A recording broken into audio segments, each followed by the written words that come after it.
अब देखो भाई, फंक्शंस को जानने के लिए पहले हम थोड़ा सा 11th क्लास के फंक्शन पढ़ेंगे, और 11th क्लास के फंक्शन जानने के लिए हम पहले एक चीज़ डिफाइन करेंगे जो कि हम लोग बोलते हैं रिलेशन। जो आप पढ़ चुके हो, देखो जब आपने रिलेशन पढ़े थे ना, तो आपने रिलेशन में बोला था कि भाई रिलेशन क्या होता है कि एक सेट का दूसरे सेट के साथ में रिलेशन बनता है। तो अगर यहाँ पे A नाम का सेट है और यहाँ B नाम का सेट है, तो जो यहाँ से इनका लिंक बनता था, इसको जिसको हम लोग रिलेशन नाम बोलते थे, इस वक्त इस सेट का नाम हम बोलते थे, ये होता है डोमेन ऑफ द रिलेशन। ये डोमेन होता है, ये जो होता है ये कोडोमेन होता है, ठीक है, ये होता है कोडोमेन। और यही इंसान जो है वो रेंज बन सकता है, पूरी पूरी या थोड़ी थोड़ी। मतलब जैसे मान लो यहाँ A, B और C नाम के एलिमेंट है, और यहाँ पे है 1 2 3 4 5 ऐसा एलिमेंट है।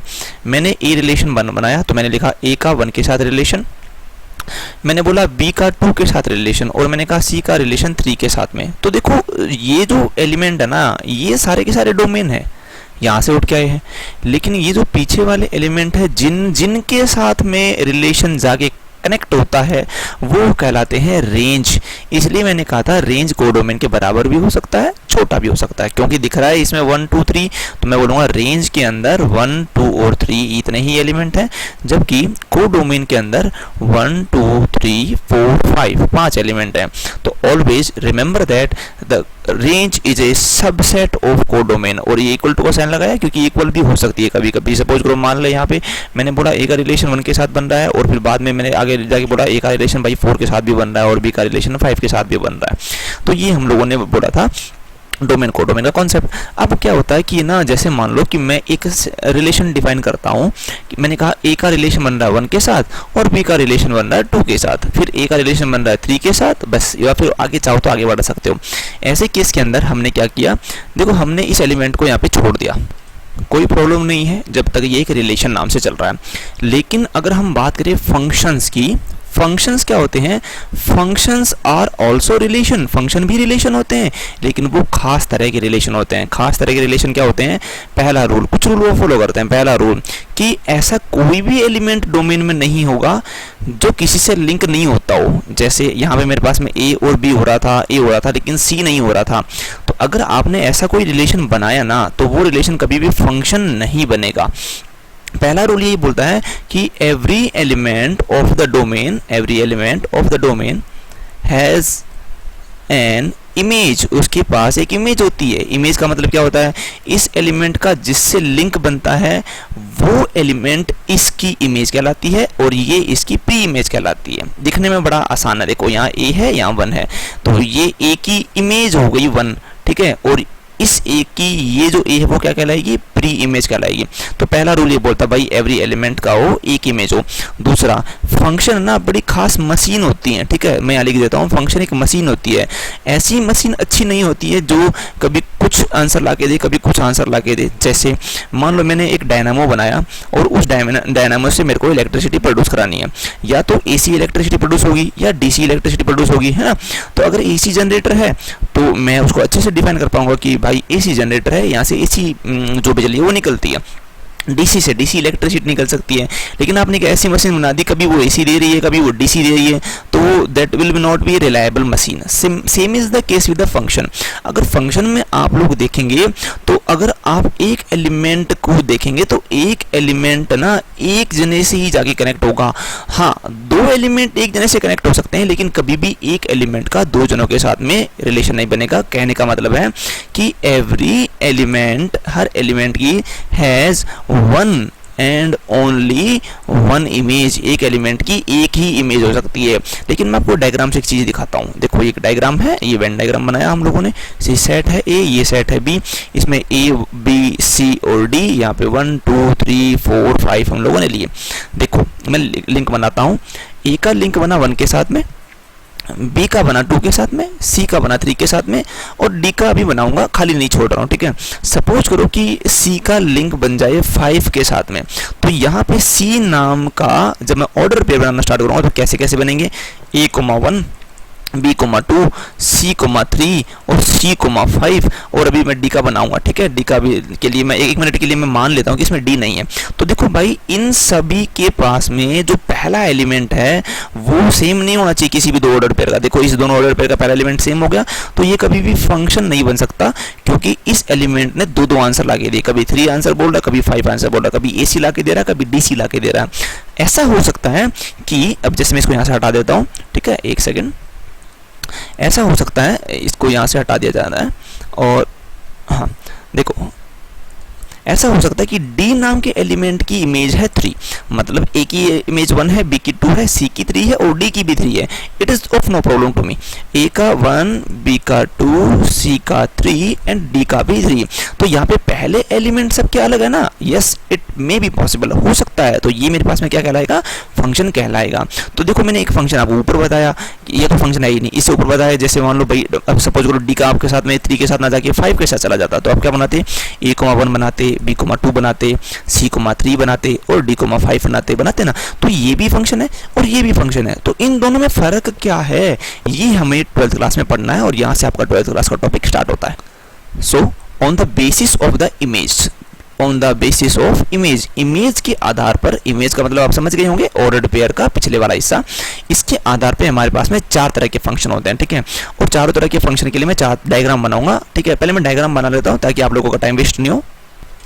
तो देखो मैंने 4 डायग्राम बनाए हैं, ठीक है, और इन चारों में आप ध्यान दोगे कि सब में A set B set same है, क्योंकि हम एक ही एग्जांपल से पूरा समझ जाएंगे।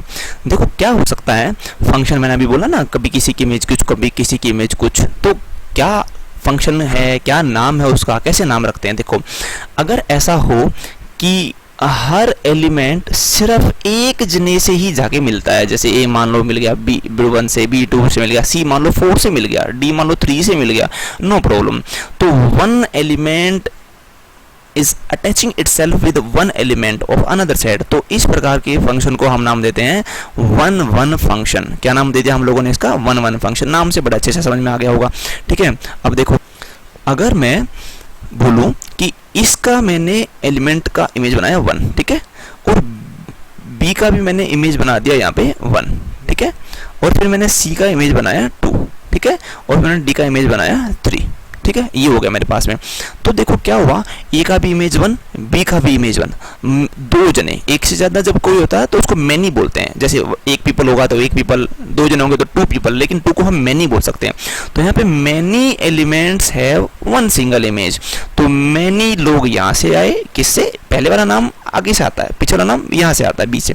तो देखो वापस बताता हूँ, पहले वाला नाम यहाँ से लिखा जाता है और दूसरा वाला नाम यहाँ से लिखा जाता है। तो मैनी, इसके तो मैनी है, यहाँ पे एक के साथ इमेज बना रहे हैं, तो मैनी वन फंक्शन, यानी ये फंक्शन मैनी वन फंक्शन है, क्योंकि इसका यहाँ पे बहुत सारे लोगों ने एक जने के साथ इमेज बनाने की कोशिश करी, ठीक है। तीसरा देखो, अभी यहाँ पे आपको पता भी चल गया होगा, उसमें क्या करते हैं, मैं एक एलिमेंट और ऐड कर देता हूँ, जैसे ताकि आप लोगों को कंफ्यूजन हो जाए। मान लो यहाँ पे E होता और उसका यहाँ पे संबंध बन जाता 4 के साथ में, ठीक है। तो ये हो गया मैनी वन फंक्शन। अब क्या है, जैसे सपोज करो आपने A एलिमेंट लिया, यहाँ पे 1 पे B एलिमेंट लिया, 2 पे C एलिमेंट लिया, 3 पे D एलिमेंट लिया, 4 पे, देखो पहले मैंने एग्जाम्पल सेम लिया ताकि आप लोगों को मैं बाद में करेक्शन करके उसको सही से दिखा सकूँ कि उसमें क्या क्या जरूरी हो होना। अभी यहाँ पे ध्यान दो आप, पहले आगे बढ़ने से पहले, इसका कोई भी एलिमेंट अब तक ऐसा नहीं रहा कि वो किसी से मिला नहीं हो, इसका कोई एलिमेंट ऐसा नहीं रहा जो किसी से मिला नहीं हो, ठीक है। अब बात करते हैं इसकी, देखो इसमें और इससे मिलके, इससे और इससे मिलके ये बनाया जा सकता है। कैसे बनाया जा सकता है, देखो इसको देखो आप ध्यान से, मैं हाईलाइट करता हूँ, यहाँ पे ये एलिमेंट किसी से जुड़ा है, ये भी जुड़ा हुआ किसी न किसी से, ये भी एलिमेंट, ये भी एलिमेंट, ये भी एलिमेंट, ये भी एलिमेंट किसी न किसी से जुड़ा हुआ है। ऐसा कोई रिलेशन हो, ऐसा कोई फंक्शन हो, सॉरी, जिसका इस पीछे वाले कोडोमेन का एक भी एलिमेंट बचना नहीं चाहिए कि खाली बच गया भाई, उसके साथ किसी ने संबंध नहीं बनाया, किसी ने रिलेशन नहीं बनाया, कोई पेयरिंग नहीं हुआ। अगर खाली नहीं बचता है तब तो वो हो जाता है ऑन टू। तो ऊपर वाले दोनों एग्जांपल जो है वो ऑन टू है, ठीक है। ऊपर में ये भी ऑन टू है क्योंकि इसे सबसे मिल गया और इसमें भी सबसे मिल चुका है, तो ये ऑन टू कहलाता है। अगर एक भी इंसान बच जाए तो फिर वो ऑन टू नहीं कहलाएगा, वो इनटू कहलाएगा, वो कहलाएगा इनटू फंक्शन, ठीक है। इनटू फंक्शन कैसे, जैसे मान लो A का लिंक बन गया 1 के साथ में, ठीक है, B का भी लिंक बन गया 1 के साथ में, C का लिंक बन गया 2 के साथ में, D का लिंक बन गया 3 के साथ में, तो ये बेचारा खाली रह गया, खाली रह जाएगा तो उसको बोला जाएगा इनटू फंक्शन। अब इन चारों लोगों को मिला के हमें नाम रखने हैं। पहले उससे पहले देखो नाम रखने से पहले आप लोगों को इमेज समझ में आ जानी चाहिए क्या क्या हुआ है। अगर मैं इसको देखूं, इस वाले इंसान को देखो, ये एक जना एक से मिल रहा है, एक जना एक से मिल रहा है और कोई खाली भी नहीं बच रहा है ना। तो इसका पूरा और असली नाम हो जाएगा, वन वन तो था ही पहले से ही, वन वन यहाँ आ जाएगा, वन वन और ऑन टू, इस फंक्शन का नाम हो गया वन वन और ऑन टू फंक्शन हो गया। ठीक है, अगर मैं इसको देखूं तो यहाँ पे देखो, यहाँ पर देखो, यहाँ पे वन वन तो है नहीं, दो लोग एक के साथ मिल रहे हैं, तो ये हो जाएगा मैनी वन। ठीक है, मैनी वन है और खाली भी कोई नहीं बच रहा है, तो मैनी वन ऑन टू हो गया। ये मैं आपको ऑन टू बता ही चुका हूँ।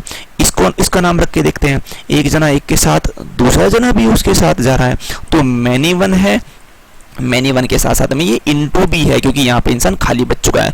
तो अब मैं आप लोगों को 3 नाम बताता हूँ, उनको आप लोग ध्यान देना और बड़े आसान है याद करने के लिए। ठीक है, कैसे नाम कैसे रखे गए हैं, देखो, जो फंक्शन सिर्फ वन वन फंक्शन है, उस फंक्शन का नाम रखा हम लोगों ने इंजेक्टिव फंक्शन। ठीक है, इंजेक्टिव, देखो हमको पता है जब हम डॉक्टर के पास जाते हैं, इंजेक्शन लगवाते हैं, तो एक इंजेक्शन एक जने को ही लगता है, वो इंजेक्शन दूसरे को नहीं लगा सकते। तो ऐसे आप याद रख सकते हो कि भाई इंजेक्शन का मतलब है वन वन, एक इंजेक्शन एक इंसान को लगेगा। ठीक है, एक इंजेक्शन एक इंसान को लगेगा। दूसरा नाम हमारे पास में वन वन का हो गया है, दूसरा नाम है ऑन टू। ऑन टू को हम लोग बोलते हैं सरजेक्टिव। ठीक है, सरजेक्टिव बोलते हैं।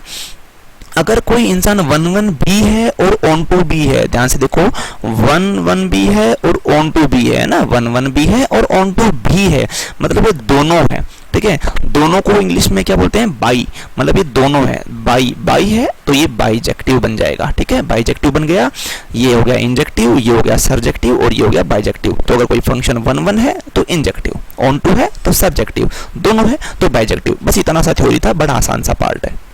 अब आपको इसको क्वेश्चंस में कैसे यूज करना है और मैथमेटिकली कैसे बोला जाए, डायग्राम से तो आपने बड़ा अच्छे से समझ लिया है कि भाई हाँ ये वन वन है, ये ऑन टू है।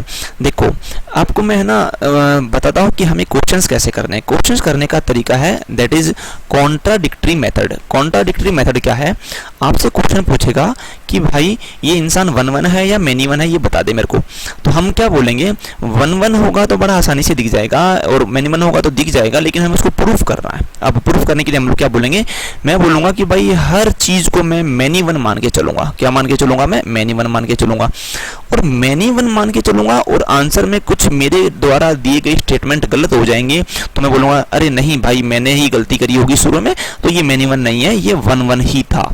इसको कुछ ऐसे समझो, देखो सपोज करो आपको एक सेट दिया गया है और एक दूसरा सेट दिया गया है और एक फंक्शन है जो यहाँ से यहाँ चल रहा है। ठीक है, और ऊपर वाले सभी डायग्राम्स में फंक्शन चल रहे हैं, ये कॉमन सेंस की बात है। ठीक है, आप लोगों के लिए तो यहाँ ये फंक्शन है, ये भी फंक्शन है, ये पूरा फंक्शन चल रहा है, इसे लिंक बनाने वाले को फंक्शन बोलते हैं। ठीक है, और इसको लिखते कैसे हैं वो मैं भी आपको बता देता हूँ। ठीक है, तो लिखेंगे जैसे मान लो इसका नाम हो ए, इसका नाम हो बी, तो हम लिखेंगे function such that A to B, ऐसे बोला जाता है इसको, f such that A to B. अच्छा, अगर मान लो इसका एलिमेंट है x1 और इसका एलिमेंट है x2 और इसका एलिमेंट है x3, क्योंकि फंक्शन लग रहा है x1 पे, तो यहाँ पे कहीं ना कहीं fx1 मिलेगा, यहाँ कहीं ना कहीं fx2 मिलेगा, यहाँ कहीं ना कहीं fx3 मिलेगा और मिलना पड़ेगा, क्योंकि कोई भी एलिमेंट ऐसा नहीं होना चाहिए जिसकी इमेज नहीं हो। तो मैं दिख पा रहा हूँ, यहाँ से मैं आपको हाईलाइट करके दिखाता हूँ कि x1 और x2 में फर्क है, दोनों एलिमेंट एक जैसे नहीं है। तो सोचने वाली बात है कि x1 is not equal to x2, है ना। अगर भाई x1 और x2 इक्वल नहीं है तो फिर इनकी इमेज भी इक्वल नहीं होनी चाहिए, क्योंकि अगर इमेज इक्वल हो गई तो प्रॉब्लम है। प्रॉब्लम क्या है, देखो प्रॉब्लम कुछ इस प्रकार से है, एक बार के लिए मैं मान लेता हूं कि x1 is not equal to x2 लेने पर मैंने जैसे ही इसके ऊपर फंक्शन लगाया, तो मैं फंक्शन लगाता हूँ इसके ऊपर, फंक्शन लगा दो क्या बन जाएगा f ऑफ x1 और यहाँ मिलेगा f ऑफ x2। अब बस इसी को देखना है मेरे को, इसी की सारी राम कहानी है, या तो ये इक्वल हो सकता है या फिर ये नॉट इक्वल हो सकता है। अब देखो प्रॉब्लम क्या है, अगर मान लो x1 और x2 दोनों अलग अलग लोग हैं जैसे यहाँ नजर आ रहे हैं, और ये f of x1 is equal to f of x2 आ जाए, इसका मतलब पता है क्या है कि f ऑफ x1 और f ऑफ x2 जो आपको नजर आ रही है ना, दो चीजें यहाँ पे दो नहीं है, ये एक ही इंसान है और एक ही इंसान है, तो मैं इसको मान लेता हूँ कि भाई ये f ऑफ x1 ही है, मान लो ये इंसान है।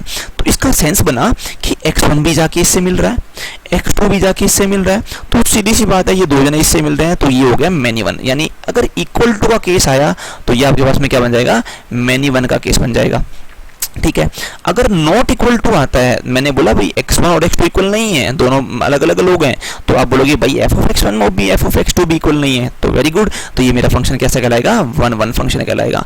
अगर मैं अब इसको x1 बराबर x2 से लेके दिखना चाहूँ, ये कैसे सिखाना चाहता हूँ, मान लो मैं यहाँ से x1 और x2 दोनों लोग सेम सेम लेके चल रहा हूँ, अगर दोनों सेम है तो उनकी इमेज भी सेम होनी चाहिए, तो यहाँ पे f ऑफ x1 बराबर क्या आ जाएगा, f ऑफ x2 आ जाएगा मेरे पास में। तो इसको अब मैं सिंगल लाइन के अंदर लेके दिखाता हूँ आपको, ठीक है। सिंगल लाइन में से कैसे लिखेंगे कि जो आप लोगों का 1 1 प्रूफ करने का कंडीशन है, 1 1 अगर किसी को प्रूफ करना हो भाई मेरे, तो आपको बोलना पड़ेगा अगर x1 बराबर x2 हो गया ना, तो 100% f ऑफ x1 बराबर है f ऑफ x2 आएगा। और अगर इससे उल्टी तरफ चलो, अगर f ऑफ x1 बराबर x2 आया ना, तो 100% x1 बराबर x2 होगा, तो यहाँ पे डबल इम्प्लाइज बोलते हैं इसको, ठीक है। डबल इम्प्लाइज मतलब ये दोनों कंडीशन नेसेसरी हैं एक दूसरे के लिए और सफिशिएंट भी है, मतलब इससे काम बन जाएगा आप लोगों का, ठीक है। इसको बोलते हैं नेसेसरी एंड सफिशिएंट कंडीशन। तो 1 1 की कंडीशन यही है और इससे आप लोगों को सारे क्वेश्चन करने हैं। x1 बराबर x2 का मतलब है f ऑफ x1 बराबर f ऑफ x2, और x1 बराबर x2 नहीं हो तो f of x1 is not equal to f of x2। जैसे अब मैं आपके सामने दो एग्जांपल लेके चलता हूँ, ठीक है। पहला क्वेश्चन है, सपोज करो y बराबर f ऑफ x में जो आपको फंक्शन दिया उसका नाम है 2x, ठीक है। आप लोगों को फंक्शन दे रखा है 2x। और दूसरा मेरे पास में, मैं साइड में ही चलाऊंगा इसके, और मेरे को यहाँ पे नाम दे रखा है इन लोगों ने, ये रहा आपका पास में सेकंड क्वेश्चन में आप लोगों को दे रखा है y बराबर है जो fx है, बार बार नहीं लिखना क्योंकि आपको पता है x का ही फंक्शन है, x² है, ठीक है। तो देखो यहाँ पर आप लोगों को ये बोला गया है कि आपका ये जो x है ये आप लोगों का रियल नंबर से बिलोंग करता है, x belongs to real number, ठीक है। तो आप बोलोगे कि यहाँ पर भी आप लोगों का x बिलोंग्स टू क्या है, रियल नंबर है। लेकिन अगर आप क्वेश्चन को थोड़ा छोटा करना चाहो सीखने के लिए, तो आप इसको x बिलोंग्स टू इंटीजर से भी सीख सकते हो, पर आपको इससे भी समझ में आ जाएगा। देखो यहाँ पर आपके पास में क्या दे रखा है कि इसको देखते हो। सबसे पहले देखो मेरे भाई, अगर आपका x रियल नंबर है तो देखो, एक तो हम समझते हैं इसको जनरल तरीके से, फिर हम इसको मैथमेटिकली सीखेंगे। अगर x रियल नंबर है तो अपने मन में कोई भी दो रियल नंबर चूज कर लो। मान लो मैंने ले लिया भाई, एक रियल नंबर मैंने ले लिया 9, ठीक है, और एक रियल नंबर मैंने ले लिया -3। तो जैसे ही मैं इसके ऊपर फंक्शन लगाऊंगा तो बोलता है जो नंबर है उसका डबल कर दो, तो ये देगा मेरे को 18, ये देगा मेरे को -6। यहाँ से मैं क्या देख पा रहा हूँ कि 9 इज नॉट इक्वल टू -3, सबको पता है 9 इज नॉट इक्वल टू -3। तो यहाँ से इसकी जो इमेज हुई f ऑफ 9 इज, और इसकी इमेज हो f ऑफ -3, ये भी तो इक्वल नहीं आई ना। अगर नहीं आई है तो ये फंक्शन जो आपके पास में कैसा फंक्शन बन जाएगा, 1 1 फंक्शन बन जाएगा। अब देखो मैं सिर्फ 1 1 की ही बात कर रहा हूँ, ऑन टू फंक्शन नहीं पढ़ा रहा हूँ अभी, ठीक है। इधर आ जाओ, सपोज करो आपको एक रियल नंबर लेने को बोला, ठीक है। मैंने अपनी मर्जी से रियल नंबर लिया, x1 नाम रखा मैंने x1 उसका, और मैंने लिया मान लो 3, ठीक है। और मैंने एक x2 नाम लिया, मैंने उसका नाम रखा -3। दोनों अलग अलग लोग हैं, सबको पता है।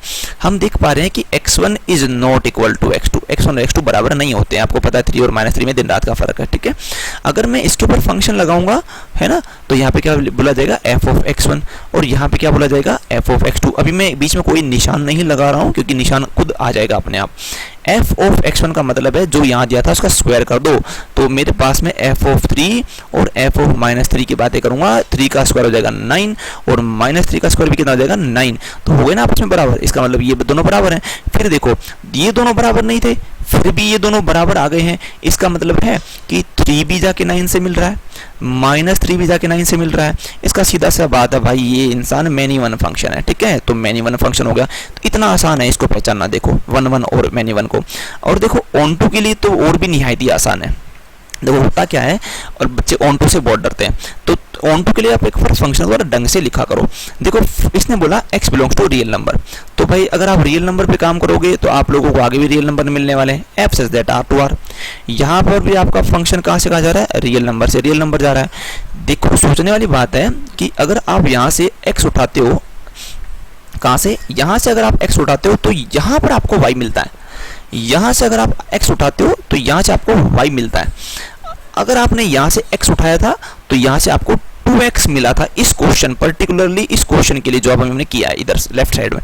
और इस क्वेश्चन के लिए क्या मिला, x डाला और यहाँ से इसने x का स्क्वायर करके दिया। देखो आप लोग ध्यान से, ऊपर y का नाम x² है कि नहीं इसके लिए, ये देखो यहाँ देखो y बराबर क्या है, x² मैंने यहाँ लिखा है, और y बराबर 2x मैंने यहाँ लिखा है ना। तो वो चीज़ है। अगर आप लोगों को ऑन टू निकालना है तो ऑन टू के लिए क्या करना, क्या मतलब होता है ऑन टू का? ऑन टू का मतलब है जैसे एक सेट यहाँ है, एक सेट यहाँ है, इसमें बहुत सारे एलिमेंट्स हैं और इसमें भी बहुत सारे एलिमेंट्स हैं।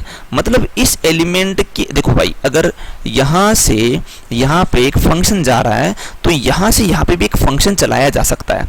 उस फंक्शन का नाम मैं रखूंगा जी। मान लो मैंने क्या रख दिया, फंक्शन जी।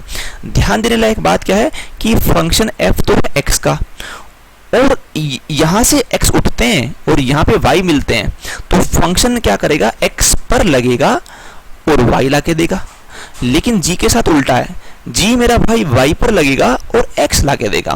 बस मुझे उस g को ढूंढना है। अगर वो g मिल गया तब तो ये फंक्शन ऑन टू है, और अगर g नहीं मिला तो ये फंक्शन ऑन टू नहीं है। हाल फिलहाल के लिए इसका नाम है y, ठीक है, इसका नाम है y। तो क्या बोलूंगा, y बराबर है 2x, y बराबर 2x। तो मुझे बताओ यहाँ पे मैं x कैसे निकाल सकता हूँ? यहाँ से x निकालने के लिए दोनों साइड 2 से भाग कर दो, y को आधा कर दूंगा तो मेरे को क्या मिल जाएगा, x। तो ये बोल रहा हूँ कि अगर यहाँ से मैं हाईलाइट करता हूँ क्योंकि थोड़ा कॉन्जेस्टेड हो चुका है, अगर यहाँ से यहाँ जाने के लिए आप लोगों को नंबर डबल करने पड़ते हैं तो यहाँ से यहाँ आधा करके जाया जा सकता है ना, जाया जा सकता है। तो ये जो फंक्शन मिला है ना, ये f, ये देखो इसका नाम है ये मेरे को y का फंक्शन मिला है, ठीक है। तो y का फंक्शन क्या हो गया, जो g हो जाएगा वो आपका y पर मिलेगा, वो आपको देगा आपके पास में y/2, क्योंकि जैसे आपने देखा था कि फंक्शन जब x पर लगा था तो x का स्क्वायर दे रहा था। तो ऐसा फंक्शन मौजूद है, और अगर मौजूद है तो ये मेरे पास में एक ऑन टू फंक्शन हो चुका है, ठीक है, ऑन टू फंक्शन है। अब देखो बड़ा अच्छा सही जगह क्वेश्चन उठाया है, यहाँ पर देखते हैं, ठीक है। इसका नाम है मेरे भाई का y, तो मैंने लिखा x स्क्वायर का नाम है y। मेरे को इसमें से x निकालना है, तो मैं x कैसे निकाल लूंगा भाई, दोनों साइड रूट लूंगा, तो यहाँ पे हो जाएगा मेरे पास में रूट y, है ना। तो देखो अब अगर इस y के बारे में पढ़ाई करूँ तो मैंने बोला था ये सब रियल नंबर्स है ना। अब आपको पता है कि रियल नंबर्स में माइनस के लोग भी होते हैं, जीरो भी होता है, प्लस के लोग भी होते हैं, डेसिमल भी होते हैं, फ्रैक्शन भी होते हैं। तो अगर सपोज करो मैंने डाल दिया यहाँ पे माइनस का 1, तो भाई इधर तो आना चाहिए आपके पास में x, और ये है मेरे पास में आयोटा। पर ये तो बोला मेरे को शुरू में कि भाई यहाँ पे तो सब रियल नंबर ही आएंगे, यानी मैं इस क्वेश्चन सेकंड वाले के लिए देखो ध्यान से, अगर यहाँ पे एक मेरा पहले वाला और एक दूसरे वाला सेट था a और b, यहाँ से फंक्शन जा रहा था तो यहाँ से मैं g नाम का फंक्शन नहीं चला पाया। ऐसा मैं कोई फंक्शन ढूंढ नहीं पाया कि भाई मैं इसका इसके साथ कैसे लिंक बनाऊं यार, मतलब इसका स्क्वायर करके ये तो मिलते हैं लेकिन इसका रूट लेके ये मिल जाए जरूरी नहीं है। जैसे मैंने आप लोगों को बोला कि यहाँ पे बहुत सारे रियल नंबर्स हैं, ठीक है, बहुत सारे रियल नंबर्स हैं, कुछ प्लस के हैं जैसे 3 है, कुछ माइनस के 1 है या 2 है। तो 3 का तो चलो भाई 9 हो जाएगा यहाँ जाके, -1 का 1 हो जाएगा स्क्वायर होके, 2 का 4 हो जाएगा। पर ये तो सब पॉजिटिव रियल नंबर बचे ना, ये तो इसका रेंज हो आया, लेकिन इसके कोड डोमेन में -1 -2 लोग भी थे। अब इनका रूट लूंगा तो कैसे रियल नंबर बन जाएगा, नहीं बनेगा। तो ये फंक्शन कभी भी क्या नहीं होगा, ऑन टू फंक्शन नहीं होगा। That was so simple theory. अब एक बहुत छोटा सा टॉपिक बचा है आपके पास में लास्ट में, अगर हम बातें करें फाइनाइट सेट्स की, ठीक है, और अगर हम फाइनाइट सेट पे फंक्शन चलाएं, फंक्शन कुछ इस प्रकार से है। फाइनाइट सेट के अंदर फंक्शन जो होगा वो उसी सेट के ऊपर है, ठीक है, उसी सेट के ऊपर का मतलब आपको मतलब बता चुका हूँ, a to a है, यानी ये a है तो ये भी a है। यहाँ पे मान लो ABC है तो यहाँ पर भी क्या होगा, ABC होगा। अब बोलता है अगर ये फाइनाइट सेट 1-1 हो जाए, 1-1 हो जाएगा मतलब है ये किसी ना किसी सदस्य को मिलेगा ना, a मान लो 1 से मिल गया, b मान लो c से मिल गया और c मान लो 1 से मिल गया, तो मिला ना किसी न किसी से। तो बोलता है अगर ये 1-1 है ना तो ये 100% ऑन टू भी होगा, और अगर ये ऑन टू है पहले से तो ये 100% 1-1 भी होगा, जो कि बड़ा साफ साफ नजर आ रहा है। प्रॉब्लम बस ये है कि सेट फाइनाइट होना चाहिए और डोमेन और कोडोमेन दोनों के दोनों सेम होना चाहिए, बस इसके अलावा कोई खास थ्योरी इसमें है नहीं।